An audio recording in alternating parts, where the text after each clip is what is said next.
right there, and also clearly that again is the... All right, Gray? What you can see on your screen right now is the Kenyan flag being lowered in regard to the declaration and, the declaration there and directive there by President Uhuru Kenyatta addressing the nation, as well as the EAC in regard to the demise of the late president, the fifth president of Tanzania there. As you can see, this is just some live pictures from State House, just paying tribute to a statesman who went to be with the Lord as Christians, refer, or rather say, at the age of 61, the fifth president of Tanzania, John Pombe Magufuli there. Paying tribute to the late John Pombe Magufuli, who President Uhuru Kenyatta has referred to as a friend and a champion of Pan-Africanism. Those are live pictures coming to you live from State House, and just a take home is that the President Uhuru Kenyatta has announced the 7 days of mourning, as well as that flag, the East African community flag, as well as the Kenyan flag, to fly half-mast at all public buildings, as well as public areas and realms within our borders. And this is going to take place from today. As you've seen from those pictures, it has already been effected there from the flags that are flying at State House the 18th of March to the sunset day of when the funeral is going to take place. Now, just also what the president has said there is that during the commitment to forge a united Tanzania, that is what President Uhuru Kenyatta has, paid tribute, or rather eulogized the late John Pombe Magufuli as, leaving a strong legacy there. An outstanding son of Africa. Doreen. Clearly, and also as the president continues to hail him as the outstanding son of Africa, and just also bringing forth the kind of good relations they had, as well as the developments in which they were doing together as two leaders of the East of both Kenya and Tanzania. And also part of what I was saying is that in regards to how John Pombe Magufuli came to Kenya and how they were able to open the southern bypass, and not just that, but of course there are also different other developments here and then. Again, also part of what the president has mentioned there is the unity that he was so keen on, and that also has been well demonstrated from his kind of leadership, which is what we have kept saying on and on again. He was a president who really wanted so much good for his people, and that is also part of what the president, Uhuru Kenyatta, has mentioned there, that in as much as he might have gone, that unity, we need to continue upholding that even as an East African community, at least to continue living forth and forging forward the legacy of the then John Pombe Magufuli. Now, asking what next after, the Vice President Suluhu Hassan is, sworn in as a president of Tanzania. So many things are being said, especially on social media platforms. And we are walking to see, a president, a female president taking the helm in East Africa. Well, some are saying that this is a first. I just want to take you a step in history. And we can say, well, substantively, then she will be. That is Suluhu Hassan. But remember, Sylvia Kingi was acting president of Burundi in 1993 before the late Cyprian Ntaryamira took office until the air crash in 1994. But for whatever lies ahead in Tanzania, I tend to think this Kenya is going to be walking that step. Remember, we are part of the East African community. Jane? Yeah, so just speaking of what next, especially for Tanzania as they await the official swearing in of the acting president right now, Samia Suluhu Hassan, soon to be Her Excellency. Just looking at even her political journey, she came into active politics back in 2000, because I'm also seeing on social media, guys are wondering, they describe her as a soft-spoken person. She's always been in support of what His Excellency, the late Magufuli, has been championing for. And this is also one of the reasons as to why he chose her as her running mate back in July of 2015. And consequently, they did win the general elections that were held later that year in October, and sworn both into office on the 5th of November of 2015. Continued with the first term, then they also had the second term they were re-elected last year, both as the president and vice president. And just getting a closer look at her, she is a woman of many firsts, because looking at the time that she was joining politics, she actively. She joined as a special seat member to the Zanzibar House of Representatives, which was male-dominated, and she was one of the first females to actually be in this space. Moving on, later on in the year, she has been under the Ministry of Planning and Development as a clerk. This was way back before she joined politics actively. On a very personal level, she's also a mother of 4. So even when she was giving that, or rather breaking that news yesterday, you could see that she was clearly distraught. She was in touch with her emotions, but still held it together for the benefit of the population in terms of her being now the representative of the country. And she's also 61 years old. So as she is set to be sworn in as the first first Tanzanian female president, she was also the first Tanzanian female vice president. And as she waits to see through the next under 4 years that she will be president of Tanzania. Doreen. Yeah, clearly, and also just becoming the 10th vice president of the United Republic of Tanzania, and just also a bit of her history that in 2005 to 2010, she also served as the Minister for Tourism, Trade and Investment in Zanzibar, and also in 2000 to 2005, a Minister for Youth, Employment, Women and Children. So also she has a heart for young people as well as women, and this is clearly also part of what was being witnessed even as she was announcing the death of the President John Pombe Magufuli, because of her soft-spokenness. And also part of what is coming is that idea of being the first female president in East Africa.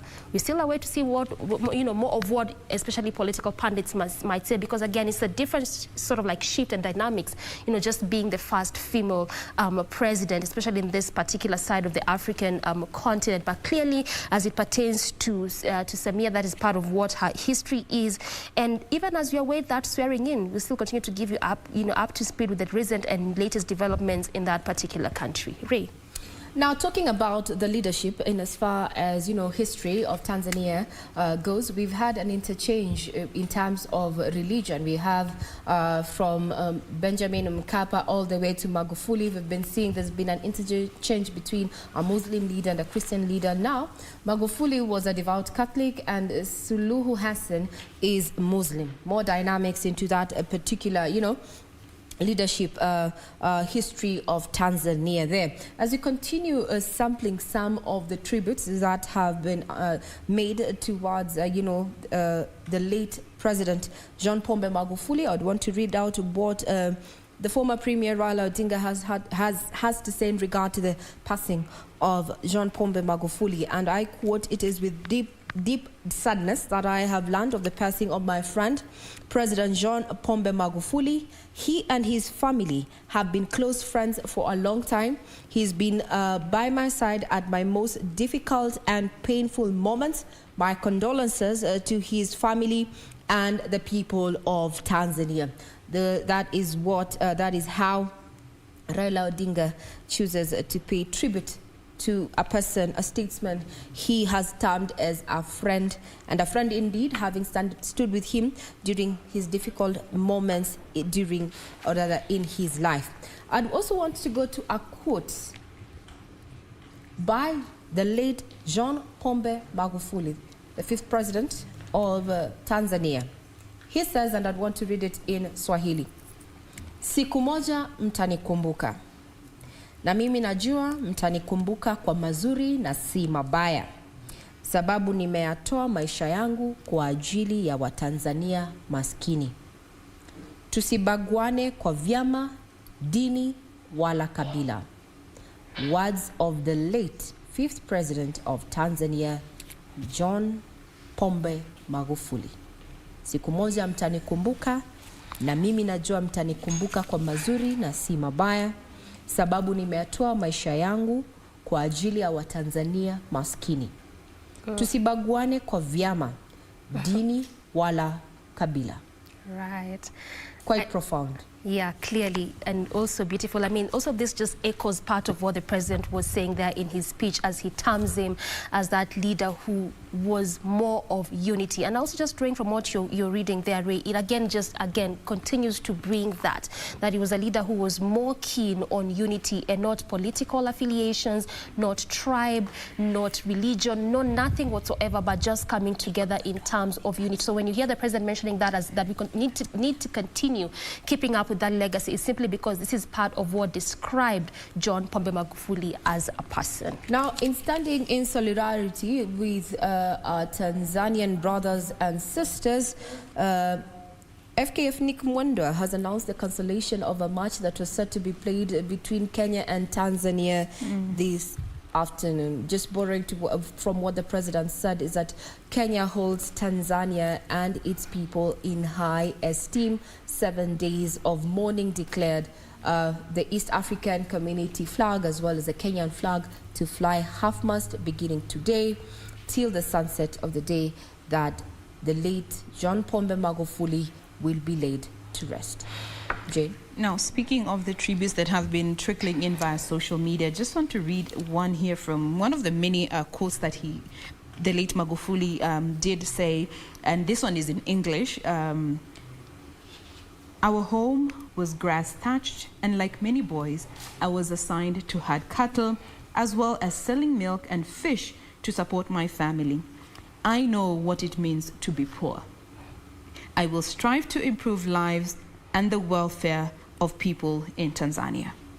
The words of the late Magufuli. And there have also been so many other leaders, especially here in our Kenyan space, who have come out to also express their heartfelt condolences. And I'd just quickly like to pull up one of the tweets that I have seen, and this is from Musalia Mudavadi. And his office, I believe, it's in 2 parts, and it starts by saying, "It is with deep sorrow that I have learned the passing of President John Pombe Joseph Magufuli of the Republic of Tanzania. I stand in solidarity with the people of Tanzania during this trying moment." He goes on to say that may their constitution guide them through a smooth transition as they celebrate his legacy that was anchored on the war against corruption and strengthening the economy of Tanzania. Rest in peace, Magufuli. Right, and even as we talk about, those messages continuing to trickle in from national leaders here in the country and even beyond, there's still, the same also just coming from different people here and there, and also just Kenyans as well. There's one which I found to be rather,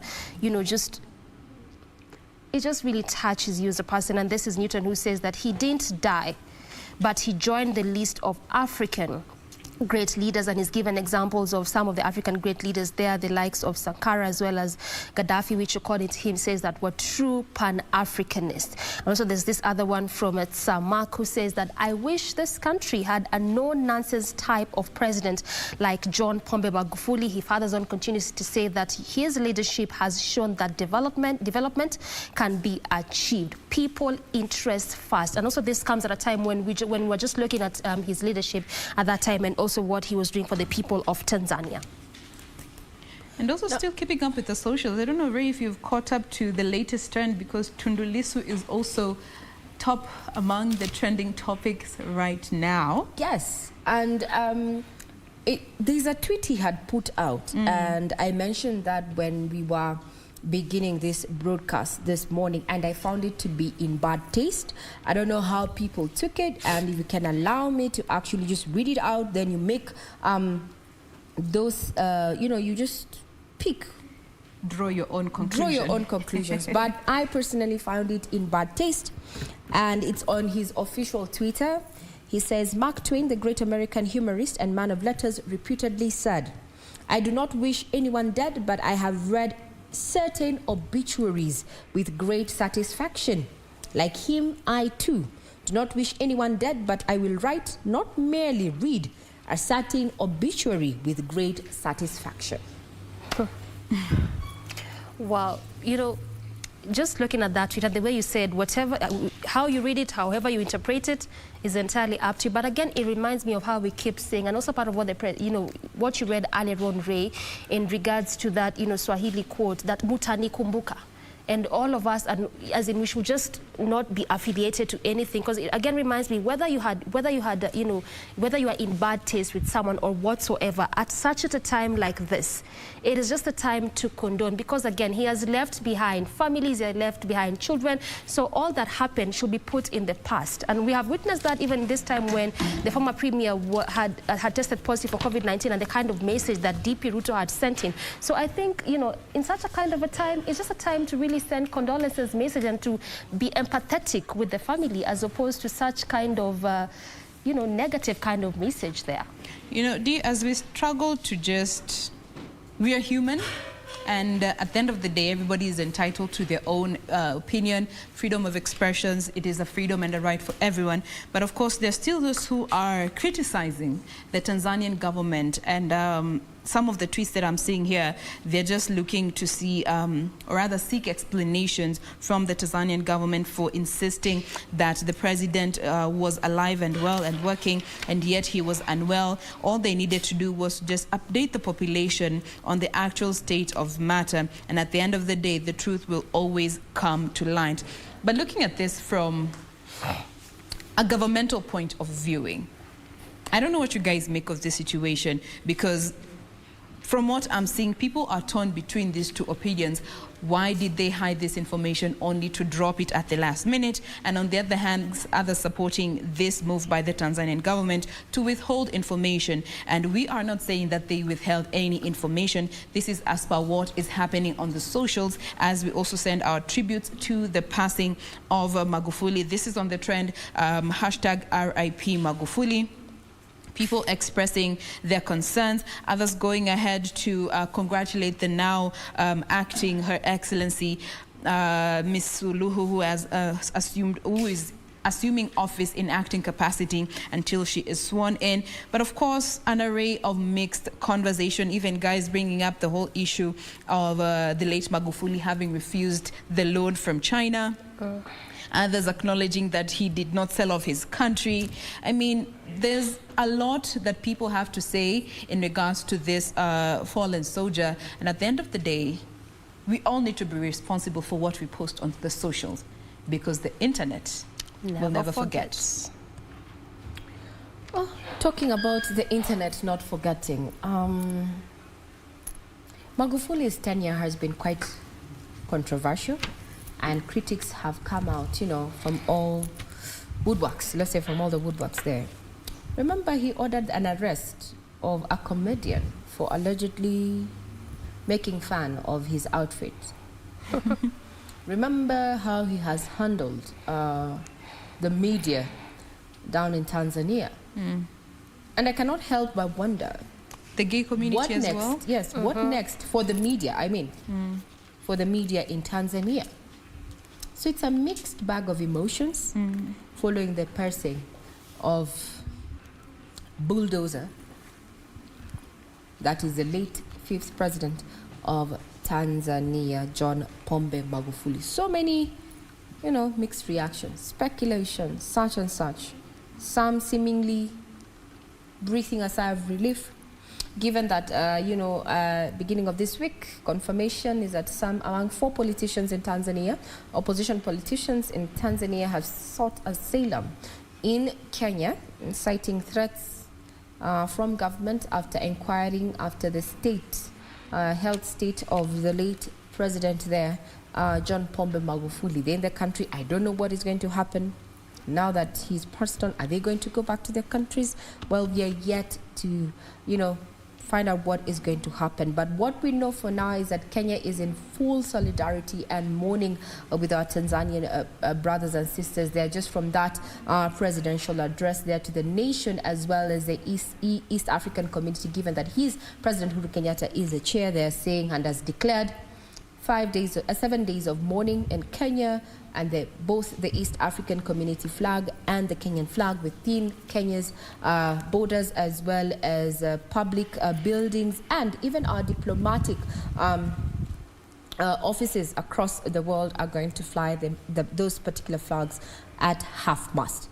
Away from regional matters, or rather matters of EAC, we will also be keeping tabs on what is happening down in Machakos County there, the senatorial by-election where we have 11 contestants for this. Remember, this seat was declared vacant with the passing of the former senator there sometime late last year. We have our reporter Kamche Meza in Machakos County, who's going to be bringing us up to speed with what is happening on ground. We were expecting that Madam Kavindu who the Wiper candidate, will be casting her vote, or rather her ballot, at 10 a.m. this morning, and we'll be bringing you those live pictures from down there in Machakos County. We're also expecting to hear from an IEBC official to just tell us how the process has been so far. We have them online. There we go. There's the interview.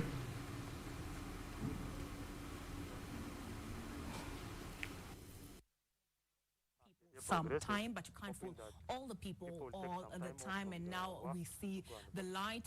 Last night, we having a bit of a sound hitch there that our technicians are working to rectify there. But we just, as I mentioned, we have our reporter Kamche Meza on ground in Machakos County, where the IBC is conducting a senatorial by-election there. Remember, this is being held after the seat was declared vacant with the passing of the senator towards the end of last year. 11 contestants, one among them being the Wiper candidate, Madam Kavindu, who's been embroiled in a bit of controversy over the last few weeks or so leading up to this by-election. Earlier on, when we got our feed from our reporter Kamche Meza, this is what she had to say at 1 hour after the polling stations opened up at 6 a.m. There was a low turnout, but IEBC officials on ground said that it's bound to change as the day proceeds. Now the voting was underway amid strict COVID safety measures there, sanitization of persons who are voting, proper donning of masks, hand washing and such, and also matters of security, borrowing from what was happening in Matungu and Kabushai. It has been beefed up. You saw what happened in Matungu and Kabushai. ABC there saying that security has been beefed up, and political temperatures also have been toned out, and has encouraged members or the constituents of Machakos County to turn up in high numbers to elect their senator there. 11 to choose from. That is down in Machakos County. We'll be briefing you on the updates as we proceed with the day there. Remember, you can also get our further details in regard to these matters on our website, that is www.kbc.co.ke.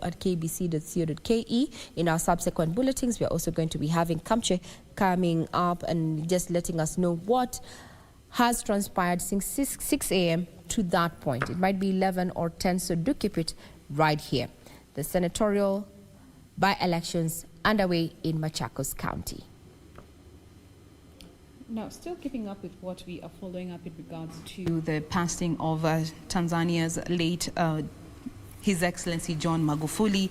I'm now seeing a lot of feedback coming in regards to the now acting president, that is Her Excellency Samia Suluhu, who is awaiting to be sworn in as the 6th president of Tanzania as she sees through the remaining term of the late Magufuli. And there's this one tweet by Juma Noah who says, "As we mourn the late Magufuli after taking a bow from this world, what inspires me the most is that East Africa gets the first female Muslim president in the world."